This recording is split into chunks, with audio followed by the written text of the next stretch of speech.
All right, the latest update we have from the national capital that Amit Shah has arrived for the all-party meeting. The all-party meeting in the national capital, and all the parties, in fact, of course, will be a part of it. Amit Shah has arrived. Home Minister Amit Shah is there, and this is the latest update we are getting. We're getting first visuals of the all-party meeting that is going to start any time from now. Any time from now, the all-party meeting in the national capital it will be now starting.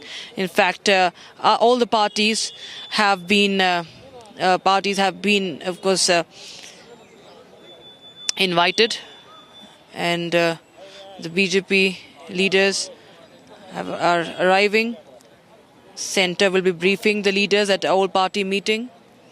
And remember, this is Defence Minister Rajnath Singh. And in fact, the External Affairs Minister Dr. Jaishankar will be also part of this meeting, because one has to decide. We have several measures that we have told you about. Several measures have been taken on the diplomatic front. India is, of course, taking into confidence several other powers as well, very selectively. But yes, all powers have been taken into confidence by New Delhi. And as we speak, there are visuals coming in from the national capital on the same as we speak, viewers, the all-party meeting. All right, my colleague Gopi is right there. Gopi, tell us more. Who all have arrived at the party meeting?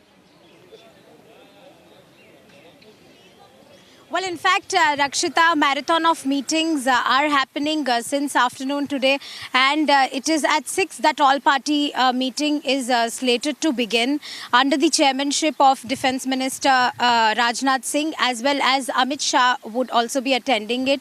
While Amit Shah, we just saw that he is already here. We are expecting leaders from different parties, which includes, we already have the list. From Congress, it is Mallikarjun Kharge and Rahul Gandhi who will be attending this meeting, while from TMC it will be Sudeep Bandyopadhyay, from Samajwadi Party it will be Ram Gopal Yadav, while from RJD it will be Prem Chandra Gupta. We